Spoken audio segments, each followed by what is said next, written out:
Alright, so check it out. Today I clearly want to talk about rollback netcode. I mean, how do I not? Right? This is amazing for Dragon Ball FighterZ. But I am a little bit skeptical. We'll get into that in a second. But I also want to talk to you guys about the implications that this has on the game. And I want your guys' thoughts on this in the comments down below as well. Are you excited for the news? Well, this explains why they were radio silent for God knows how long and why we got pretty much no DLC that entire time. And also it explains why we got such a pretty big patch with Android 21 recently. Rollback netcode has become a little bit of a buzzword for advertisers coming out with new fighting games. They pretty much know at this point, if you're announcing a new fighting game, you have to announce rollback along with it. And the fighting game community, if they see a new fighting game and it either A, doesn't announce rollback netcode, or B, doesn't have rollback netcode, they pretty much deem it dead on arrival. But not all rollback netcode is built equally. And I think that's the important thing to understand. And to be honest, I'm a little skeptical on how well it'll work on Dragon Ball FighterZ. Don't get me wrong, delay-based netcode isn't exactly the most incredible thing, and it's definitely frustrating. But that doesn't necessarily mean that rollback netcode is inherently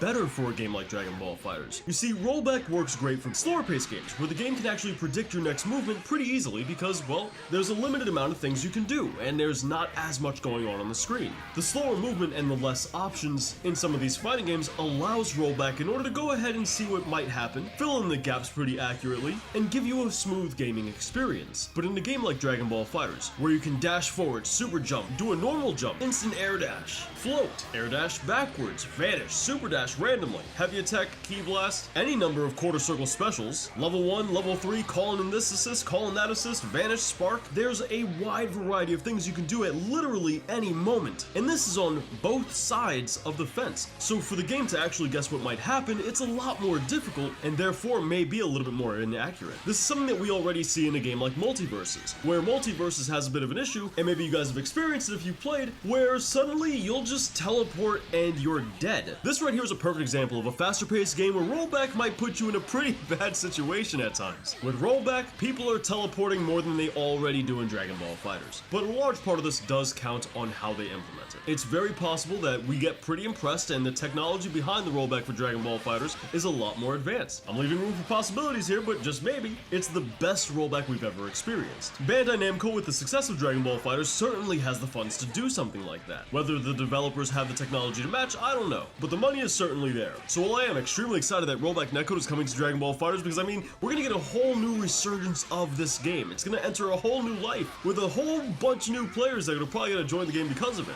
But I am a little bit skeptical, and I want to see how it plays out in such a fast-paced game like Dragon Ball FighterZ. But that's my thoughts on the whole entire matter. What do you guys think in the comments down below? Let's have a little bit of a chat here. Now, if you enjoyed today's video, be sure to give it a like. It helps the channel out a bunch. And if you're new here, subscribe for daily content, and I'll catch you guys back here tomorrow. Thank you guys for watching.